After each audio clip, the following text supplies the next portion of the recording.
Hey YouTube, it's Matt with Olympus Reptiles, and today I'm going to show you some of my little balls, not my big balls. That's because we decided to show a few of the babies. We just did a live egg cutting. This is live egg cutting number 4 bees. And I know the camera work because the Wi-Fi was kind of shitty.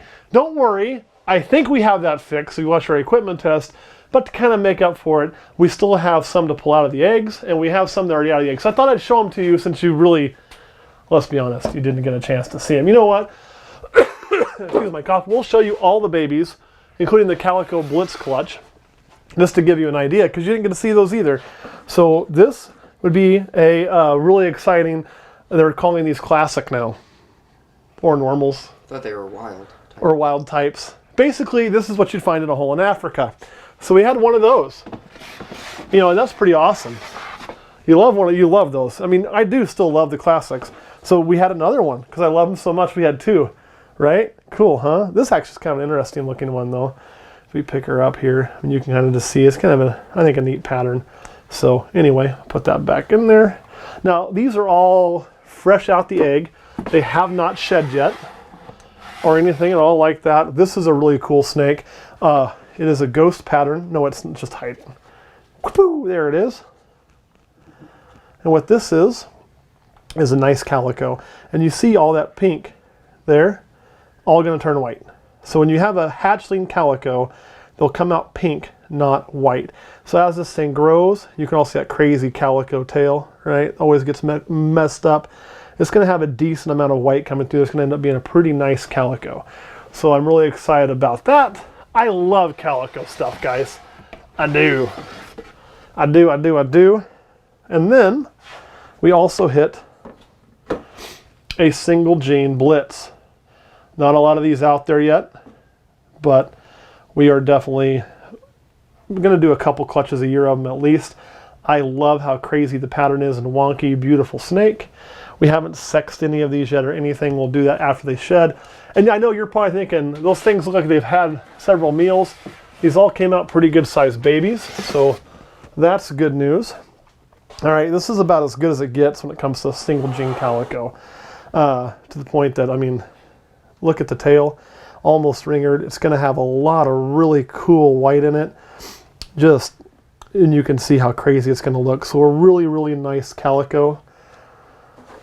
Looking at that one spot, it almost looks like it could be a Calico Blitz, but I don't think it is. I think it is only calico. We're going to part with that snake as only a calico. And again, just a really nice single gene calico.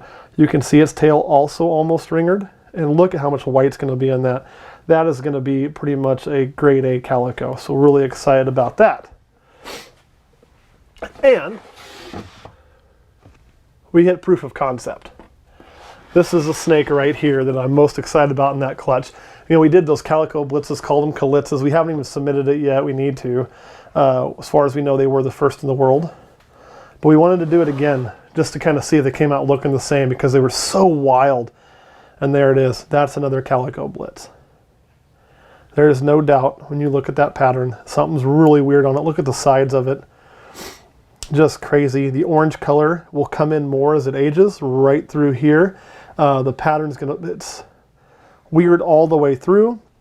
And you can see how blush that back is. That seems to be kind of a trait of them too. I'll leave that there for 1 second, and we'll show you the full-size version, so you can see what I'm talking about. So this would be mom, or sorry, not mom. This would be from last year. And yeah, that snake's growing like a beast too. So you can kind of get a feeling for what we're seeing and how we can call that. So that is going to be a really nice Calico Blitz there. I'm really excited. And it also proves out how funky they get there with the colors. So anyway, that one actually may end up being nicer than this one. We will see. So I'm really excited about that little runner. Come here, little one. Get you back in here. And we only got one of those. So, Kurt and I will probably have a fight about whether that's a holdback or not. He likes those Calico Blitzes. Then we move on to clutch number 2. We hit a super pastel, and you can just see how light that thing is and how light the head is and how wonky the pattern is. And then it's very, very blushed. So What I mean is when you go all the way through here, blush, blush, blush, blush, you know, I'm pretty sure this, as it sheds, will identify as a super all the way through.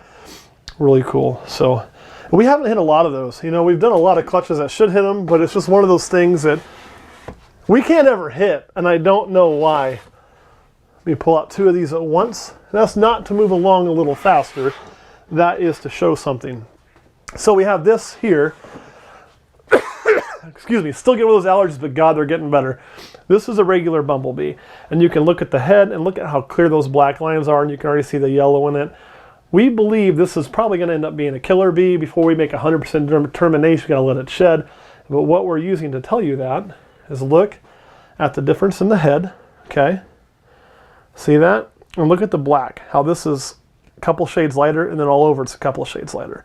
So that tells me that's most likely a killer bee, which is really cool. And we've only ever hatched in our entire existence, doing this same pairing for 4 years, 1 killer bee, and that was Electra. So it's like, we always get good odds, we don't get that many killers. But look at that. I got another killer bee. So we actually hit 2 in that clutch, you know, which is awesome. And 2 killer bees in that clutch would be enough. But hey, what the hell? Let's hit 3. So there is killer bee. I'll put this one here too. Number 3. So I believe we actually hit 3 killer bees. They're super pastel spiders. They end up being beautiful as they age. They're just a wonderful snake. If I can find Mom, she's over there somewhere. You see Mom? Give Mom a show. That is not Mom, Kurt. Kurt hates when I go off script. Oh, she shed. Pull that shed out the way. That is a prelay shed. So Mom just had a prelay shed, and you can kind of see how Mom looks. And that is a full-grown killer bee. So you hold her color very well. That is not Mom. I take that back. I don't know why I keep saying Mom today. Good catch. That is the one other killer bee we ever hatched. It's not Mom. It is actually from the same pairing 3 years ago. So Mom is actually going to be a pastel. And Dad, I want to show you this because you always hear people say that big males don't breed good, right? You've always heard that. I've heard it. This is Dad. Okay? This is Dad. Big males certainly can be great breeders. I've never had a problem. He'll breed anything. He's very vigorous, and he always ends up throwing good clutches. She had 10 eggs, which I have no complaints about, so very, very happy with what she's able to do. Here's the kicker. I haven't pulled the rest of the clutch yet. So as far as what else is in there, you're going to get to join me to find out. So they're all still in here. I do believe they are all out of the eggs now. I do it a little different. I pull as I go. The reason I do that is just that way they don't crawl around and get stuck in the grate. So I don't leave them in there like some people do. As part of my incubation method, I don't want them getting stuck, hurting themselves or whatnot. So we'll start right here. This will be just a single gene spider. Ugh, I gotta pull my bath water out here. I like to give them just a quick rinse when I pull them out. Oh, I know, you did not like that. We'll set that up in there. We'll slide that in here. This one here is going to be a pastel. And let me show you something really quick with this after I give it the bath. And what I want to show you is the difference in it and this one. And you can see the color. This one's brighter. This one's pattern is way more wonky in the head. This one's head, I think, is actually lighter than that one. So that's why we think this one's probably a super. This one, I think, is probably going to end up being just a pastel. However, it could actually be a super too. It's pretty light, but we'll know more when it actually sheds out. I never make 100% determination on some of those until they actually do shed because it's too easy to be wrong. But I'm really excited about those. Next up, since this one's trying to crawl out on me now, is a spider. There's something else really cool about using big males and big females. Let's see how much these things weigh. So we have a zeroed scale, right? Yeah, Yeah, man, I tell you what, them big males and big females, you don't want big males, right? They don't throw good babies. They don't breed well. 71 grams. That's actually one of the smaller babies I've weighed from this clutch. It is nuts. All right, this one here is a straight bumblebee, and again, you can tell by the color how dark the black is, the pattern on the head. Definitely not a killer here, just a straight bee. These are one of the most beautiful snakes after their first shed that you'll see. Oh, I know, I got you all pissed off by going for a bath. They don't much like that usually, but it's good to get some of that crap off of them. And there you can see a little bit of the wobble because she's stressed and she's also just started using her body. When we put her down though, look, she'll move fine. So now she's cruising around doing good, no issue whatsoever. And once she calms down, you won't even see it that much. All right, last but not least is another, and the only one from this 10A clutch, normal. Wild type snake, classic, whatever you want to call it, straight out of Africa, ball python. But without these guys, we wouldn't have a hobby at all, right? So they have a special place. And I don't mind hatching these, because I'll tell you what will happen with those normals when you make them. Okay, everybody's like, oh, I got a normal. And yeah, on a monetary standpoint, getting a normal kind of does suck. Let's be truthful about that. First and foremost, we're not in this business to hatch 100 normals, right? But where these snakes have a lot of potential, this will most likely end up, whether it goes through a retail shop that we use or whether we sell it to somebody straight up, this will most likely be somebody's first snake, right? A lot of people start with their first snake being a normal or a very simple gene like a pastel or a spider. So this snake here, when you have your normals, and why you have to take good care of them, why you have to be just as excited about it, you got to realize this is the beginning for a lot of people. This is where they start. This is where that passion gets ignited. This is their first chance to keep a snake. This is the first snake that they're going to fall in love with. This is the first time they're going to realize how rewarding keeping a snake is. A lot of time it is a normal ball python. So yeah, it's great to hatch crazy stuff like that Calico blitz. And yeah, somebody's going to be really excited to get that if we do part with it. And it's going to make an awesome animal for somebody to get involved in that project to see where it can go when you start adding other genes. But this will start somebody's journey, right? And to me, that's pretty special. So normals, well, they may not be worth a lot today monetarily. If you think from a long-term perspective, especially if I get to sell that or put it in somebody's hands myself, if they really get bit with the bug, they're going to come back and want another snake and another snake. And pretty soon they're going to have their own collection of 5 or 6 snakes.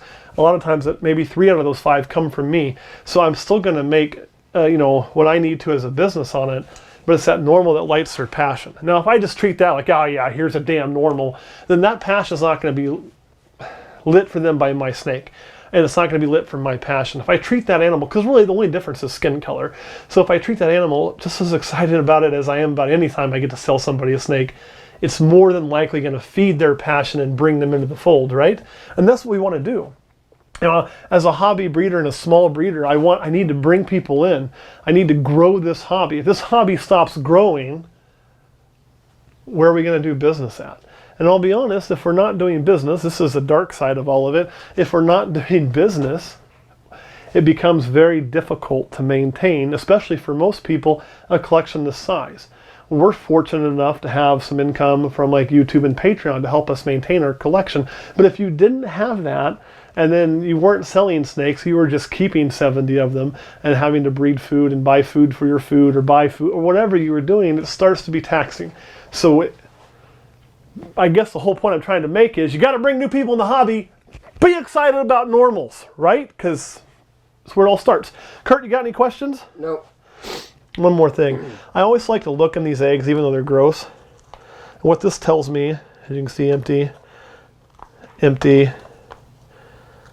Eee, that one's disgusting inside, but it's empty. When I say empty, you can see they have some fluid in them, you know? Like if you get a good look in here, Kurt. There's fluid. Gross. But there's no yolk. So I say empty, I'm looking for egg yolk. There's no yolk. I know they fully absorbed the yolk. Good to go. So they all did wonderful. All right, Kurt, you got any questions? No. All right, guys, and we're done here. I will see you next week.